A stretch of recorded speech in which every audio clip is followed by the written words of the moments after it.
Hey, what's up, you guys? It's your girl Lauren Sizzle, and you are now tuned in to one of the hottest talk shows in the nation. We Talk Weekly's After the Talk. I'm Classy Lady Sparkle. You want to binge listen to our shows? Follow the We Talk Weekly's podcast on iHeartRadio, iTunes, and Spreaker. What up, folks? It's your boy Charles Gregory. Make sure to follow us on all our socials at We Talk Weekly. Hey, y'all, it's your girl Lily. So make sure you keep it locked to We Talk Weekly on 106.5 FM.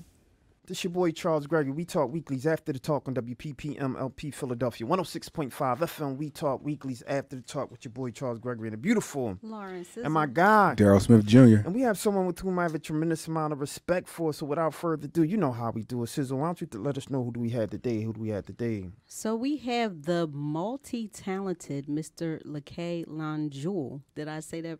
Laquay Lonjewel.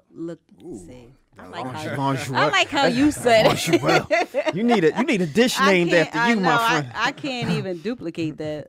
Lakay Lonjewel. Lonjewel. That sounds like a champagne. Man, I love that. We're gonna talk. Yeah, yes, no doubt. Yeah, yes, no doubt. It's dope. He is the Global Economic Development Executive Officer, Chief Economist for the Marcus Garvey Institute of Human Development, and is the owner of Lonjewel Holdings and Enterprises, CEO of Ibada International, and managing partner of Obsidian Elite Investment Association. Excellent. So Obsidian Elite Investment Association is a financial education association. In addition to financial education for members, they provide exclusive access to private partnership opportunities for micro investment. The target general membership are working class and middle income Americans that seek to improve their personal financial position through the sharing of knowledge and exclusive opportunity. So he's also done a whole bunch of other amazing things. He was the former Marine Corps captain, international businessman and entrepreneur, a professional business development and political consultant with a degree in international economics from Stockton University, trained in civil engineering and information technology from the USMC. And he also studied international business law at Seton Hall University, and he's here with us today. So let's give a warm We Talk Weekly welcome to Mr. Lakay Lonjewel. How are you, my friend? How are you? Naja. Okay. So I want to jump right into it, man. Like, you know, you have a lot of where do we start?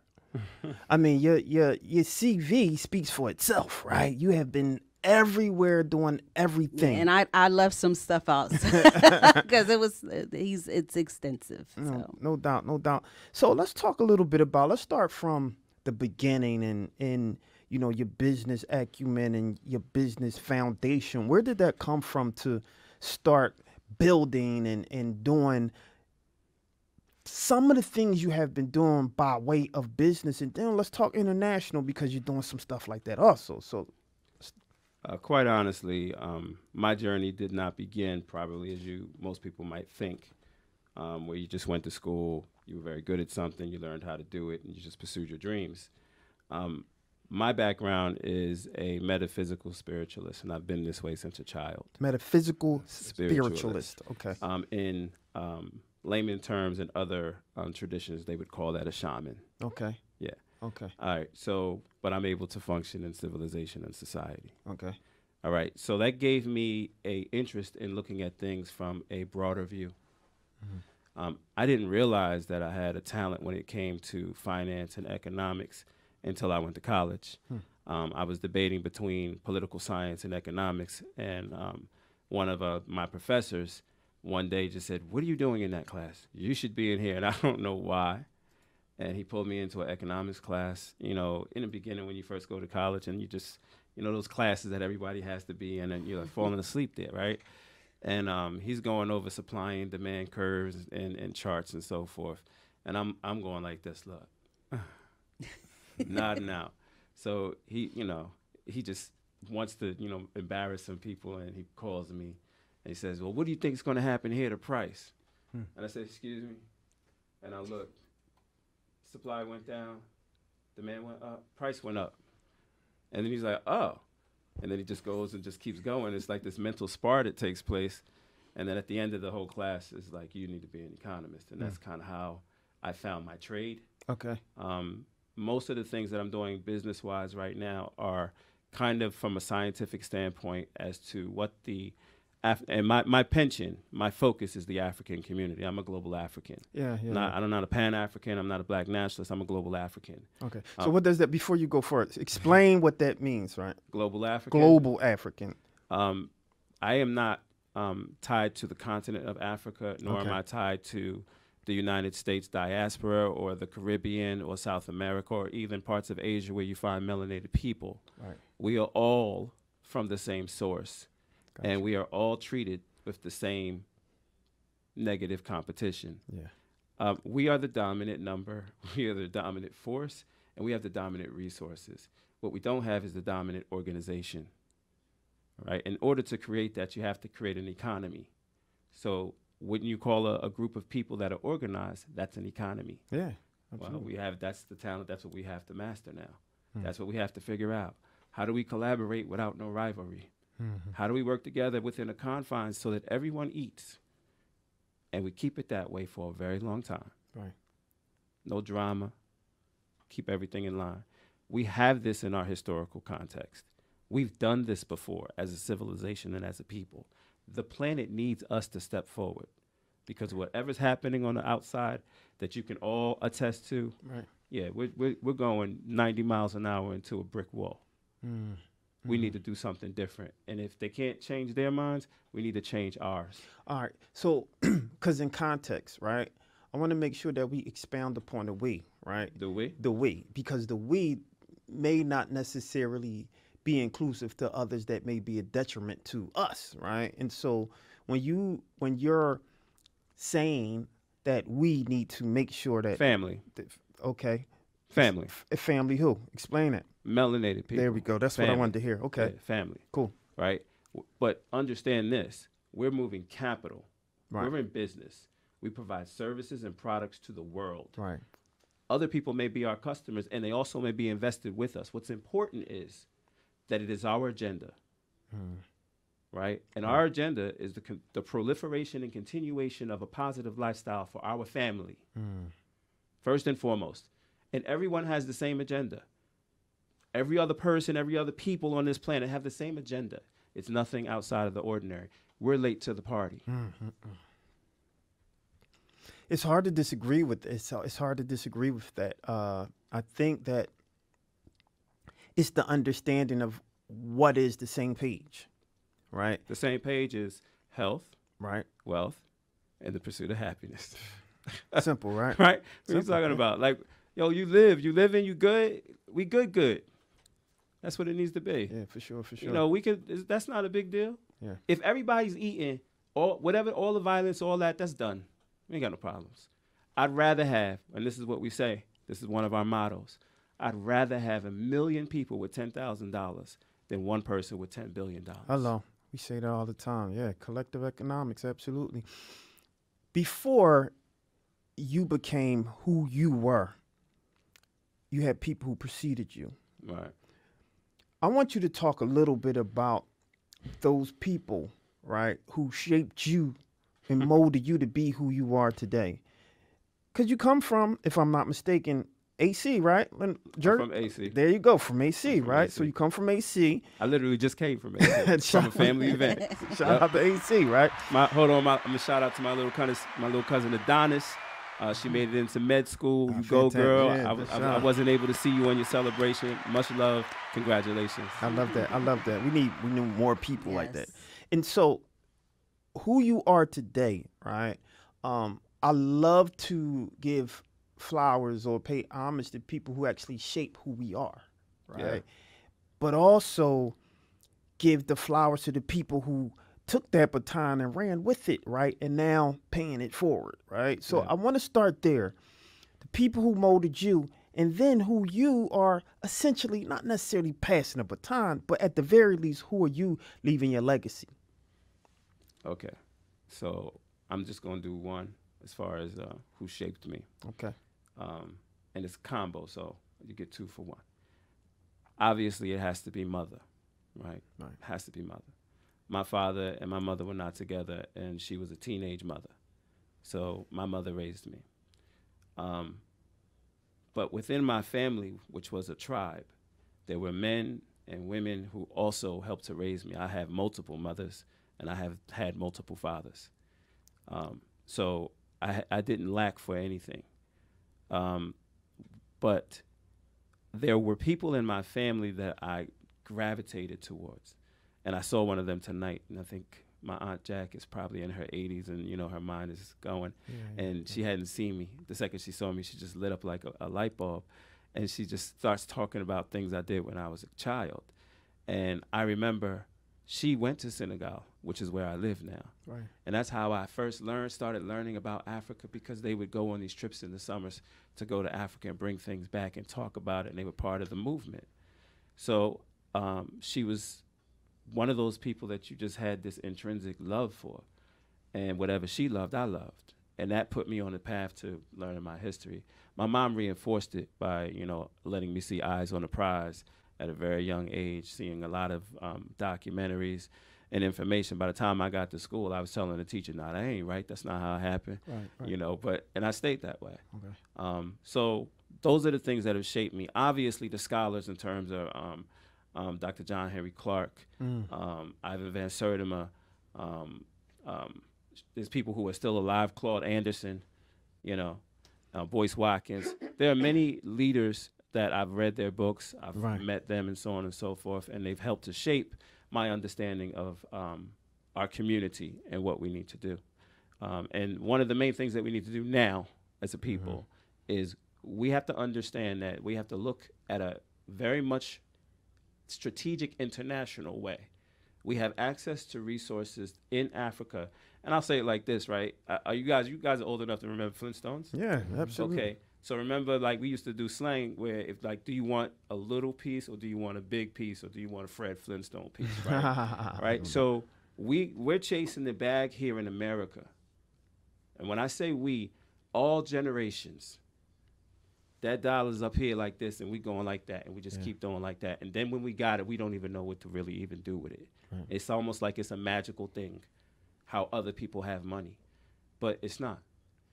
All we have to do is figure out how to come together, pool our money, and take over an industry. The very first industry necessary. This is. You say, well, where's the blueprint? This is economic blueprint. What I'm about to tell you. How we go from our current situation to the next level.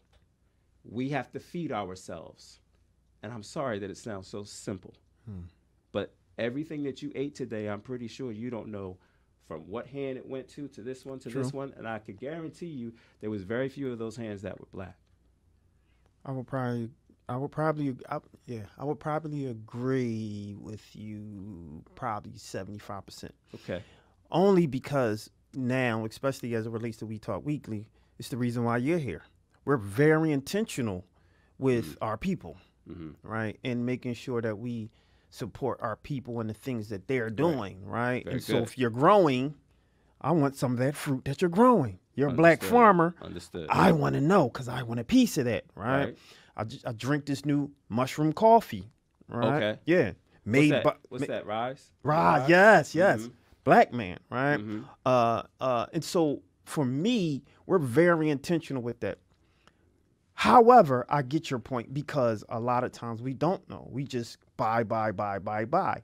And the algorithm knows that black folks do this. Buy. Put it on your timeline. You like it, you buy it. Why? Because I already know what you're going to like. So I'm going to throw that on your timeline, right? However, the work that you're doing, right? The work that you're doing when it comes to supporting that idea, right, of our people to know what we're doing and know where we're getting it from, how do we reinforce our understanding with that, right? Because, example, we buy these phones, right? It's a lot of conversation about where the batteries come from, especially when we talk about iPhones, right? Yeah, the Congo, right? It's killing and hurting a lot of people over there, primarily kids, right? Because we want these iPhones. What do we do to make sure that our people are educated on exactly some of the things that you're talking about? Where does your food come from? Where is it changing hands? And how to make sure that we target those people as a collective to make sure and hold each other accountable for doing it, right? So how do we do that? That's a huge question, brother.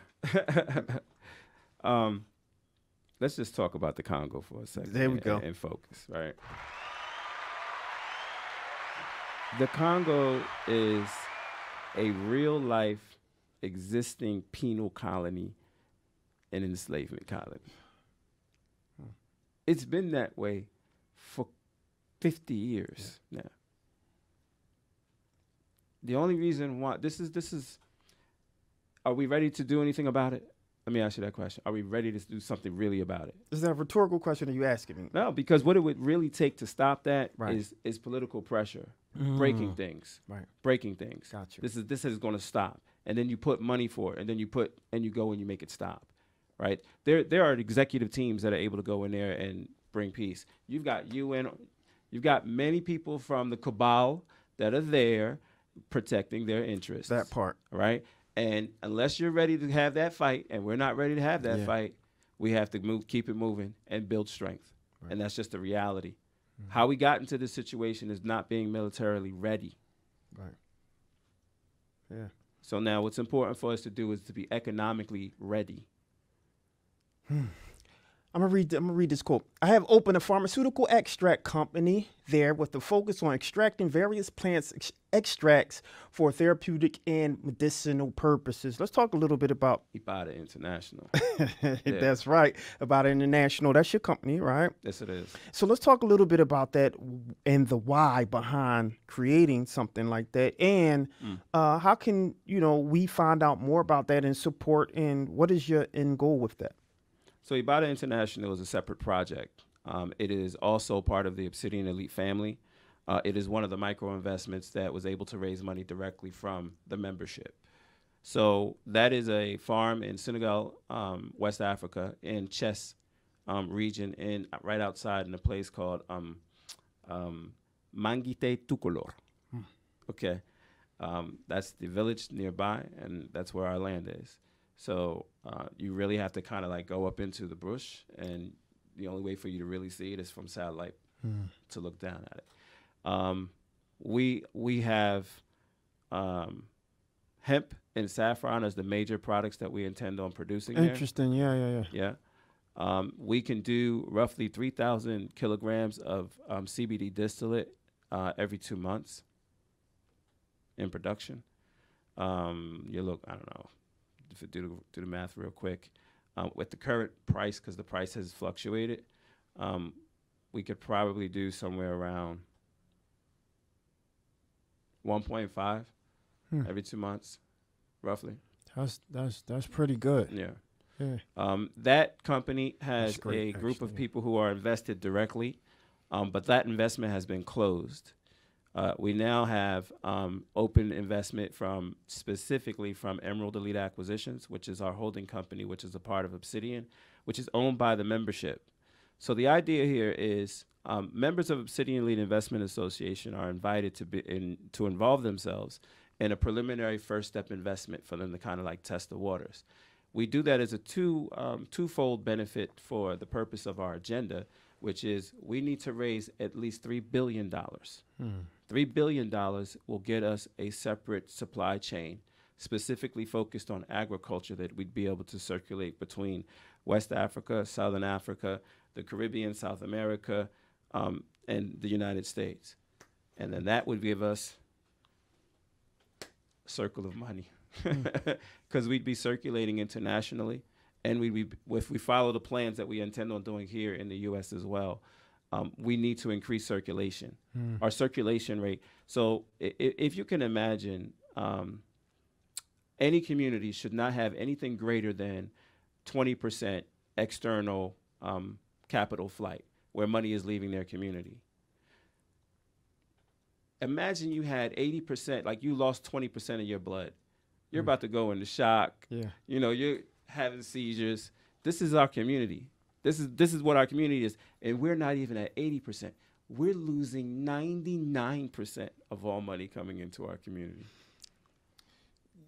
1.5 hours. Dollar enters our community, it goes bye-bye.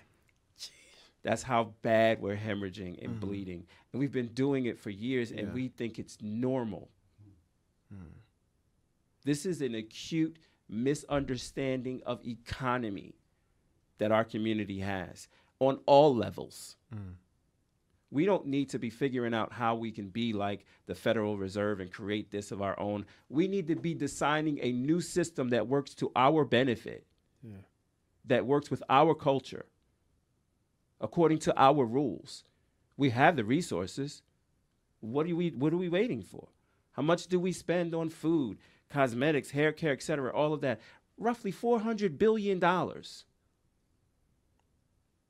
We can't divert $3 billion to build something so that we can recapture some of that money? Wow, Darren, I see you back there thinking, you know. Just because, I mean, while what I'm hearing sounds good, I don't see the space where our people, our family, has the right now ability to undo decades of miseducation and disinvestment and intentional separations and implanting immigrants into specific communities, giving them grants to start stores and to open businesses in predominantly black and brown communities, and not investing in the same way in black and brown small business owners. I just don't know. Like, even when you're talking about hemp, I'm like, hemp is a superior product, right? It's better for the environment. It's a super product. Right. But ultimately, I'm like, how much money do you need to combat just the plastic industry alone to be able to really put hemp in the forefront? So I guess where I'm getting at is, how are you going to fight? So let me say one in the analysis. Thank you very much for that. But it was a very American-centered analysis. Sure, yeah, I'm American. Yeah. How many people are on the continent? Of America? Africa. Of the United States? Oh, Africa? I can't tell you. Yeah, close to 2 billion. Okay.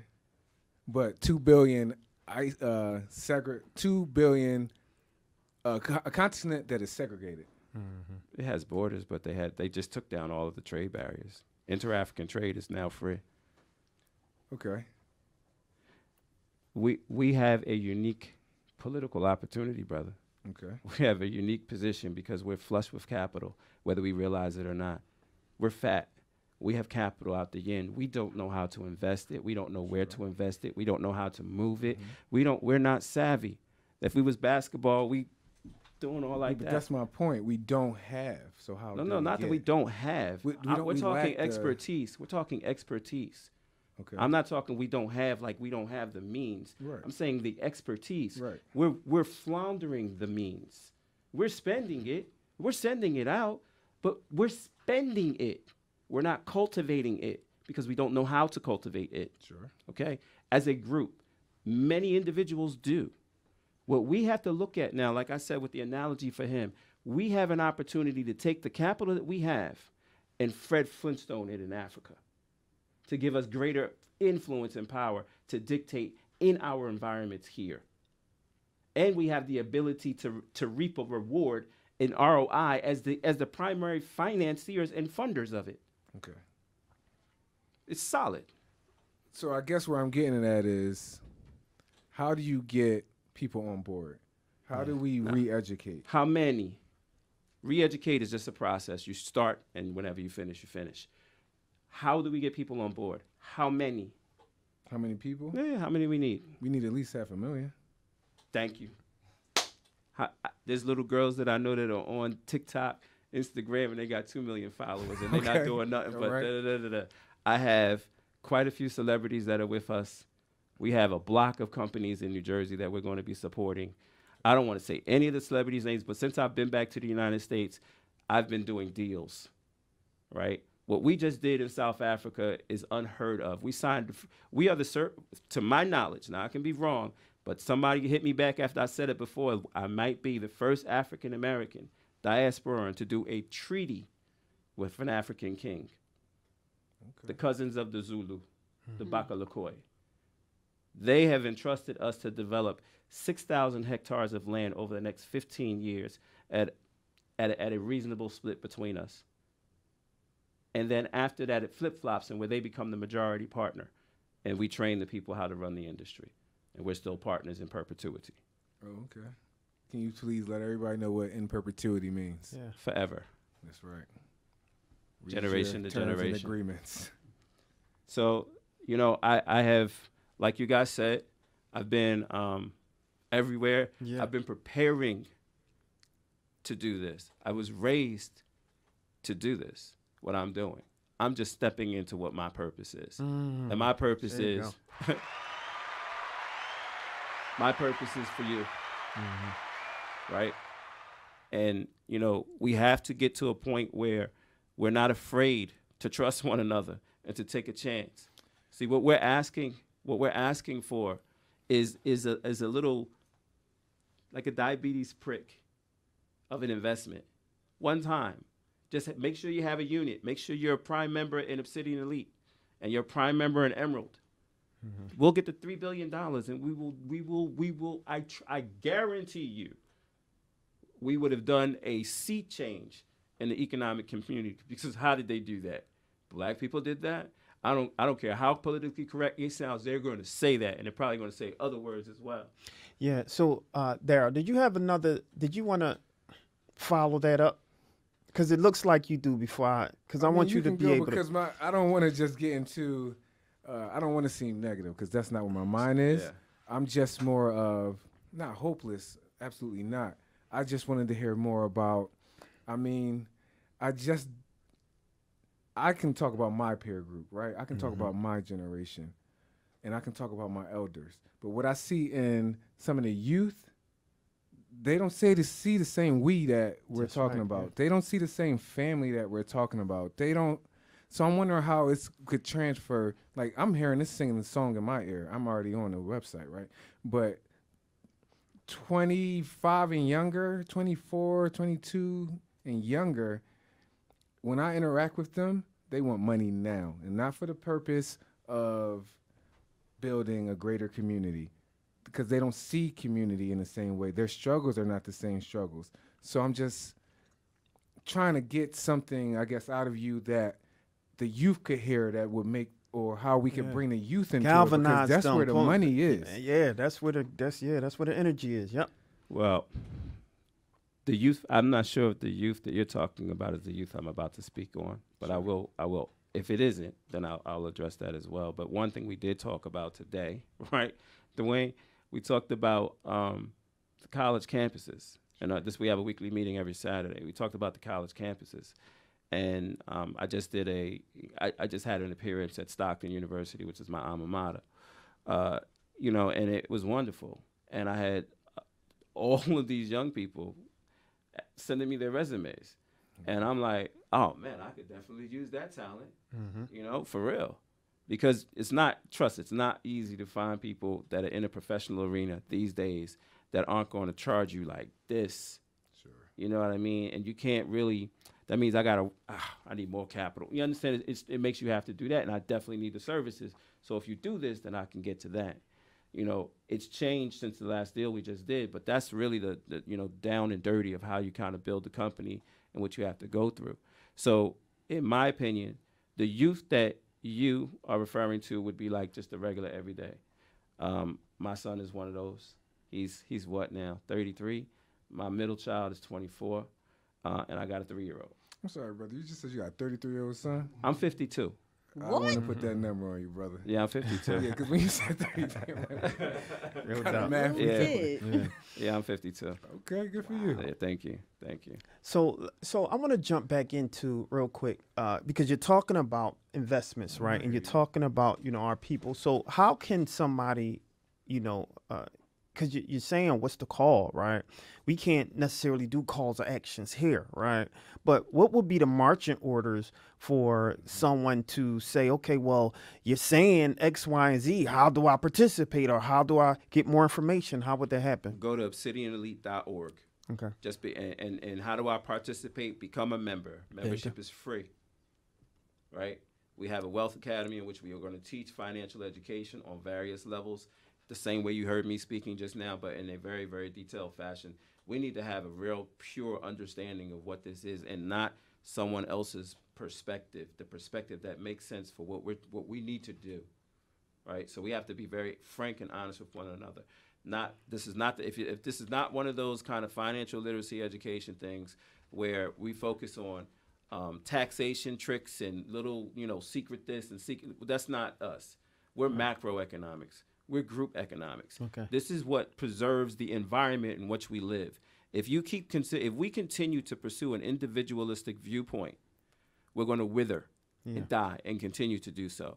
And we get refreshed every generation. This generation deserves a better turn. Right? We need to move beyond the economic hurdle. Once we enter into the area of wealth development globally for African people, the size of our wealth will supersede everyone else on the planet. I agree with that. Real quick, let me do this ID check real quick. We Talk Weeklies after the talk on WPP MLP Philadelphia 106.5 FM. We Talk Weeklies after the talk with your boy Charles Gregory and the beautiful Lawrence and my guy Daryl Smith Jr. Yes, and I want to jump right back into it real quick because I love what you're saying. We have someone who threw a question out there. You talked about Africa and building in Africa. We have Liberty Twitch said, what are you going to develop on that land?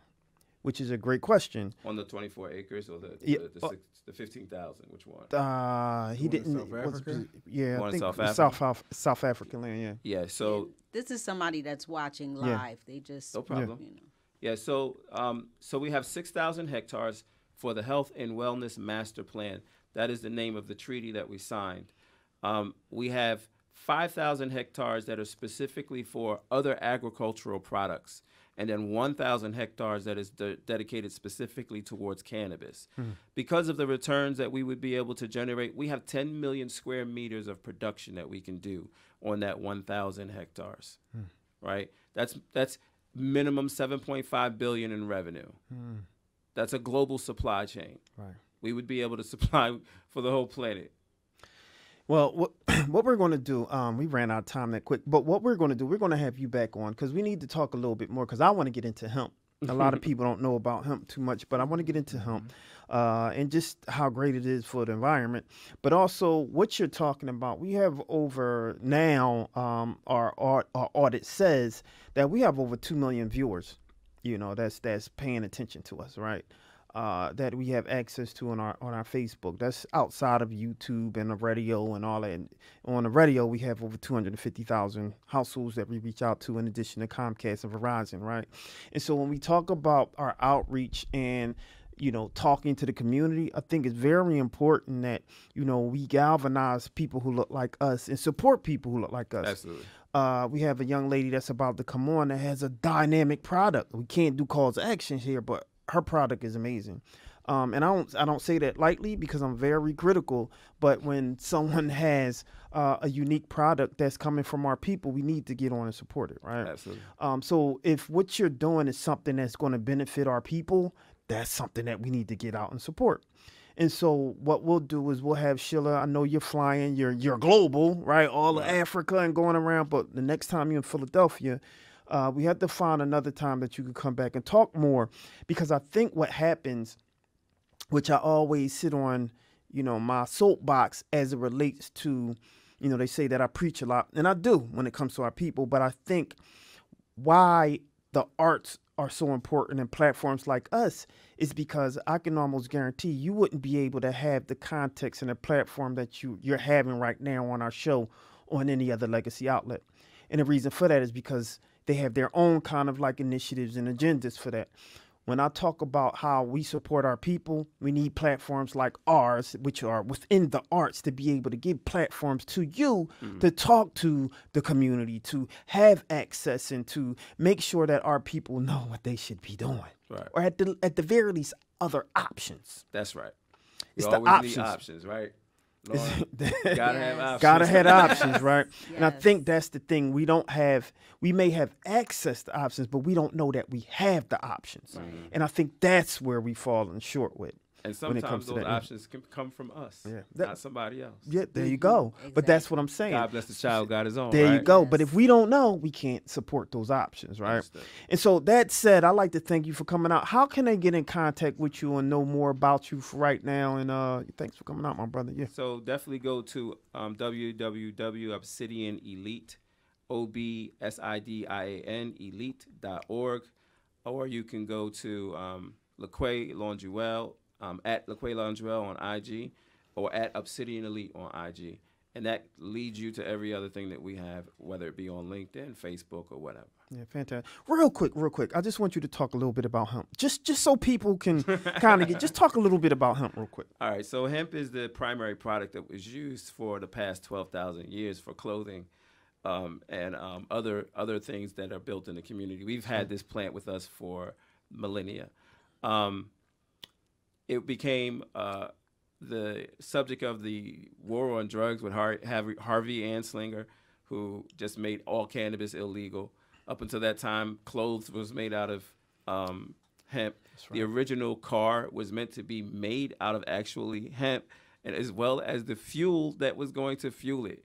Obviously, Mr. Rockefeller wasn't too appreciative of that. He won the battle, and our cars were fueled by oil, and we are where we are today. There you go. Hemp has CBD, which is a health additive that you need to help you triage dead cells in your body. It is a mood enhancement in which if you took at least 100 milliliters of CBD daily, you're going to be in a good mood, right? If you have a stressful job, this is something that you need to have. And it should be regular, and it's not a big deal. And also hemp is what you can use for construction purposes, all manner. I don't know if it's BMW or Mercedes, who I think they're using hemp now for the internal consoles of the cars instead of plastics. So hemp is one of the plants that has the highest amount of cellulose, so you can literally turn it into a plastic. Unbelievable. I mean, there you have it, ladies and gentlemen. This is the reason why you guys need to start looking into hemp. It's like a super. It's a super product. Like it's a amazing product. I can't even just use textiles because it's bigger than that, right? And so it's something to look into. And we're gonna have you back on the show, my brother. I appreciate you for coming in. You got one last word for the people? I really appreciate you guys having me tonight. What's going on in Philadelphia and worldwide? Check us out at ibadah.us if you want to learn about our farm in Senegal. We are going to share a worldwide message from the King of the Baka Lakoy, announcing some of the movements forward, because we are not only going to be doing the health and wellness master plan for the kingdom, we will be helping them to erect their financial system. Fantastic. There you have it, ladies and gentlemen. Laquay Longewell. Did I say it right? Perfect. There you go.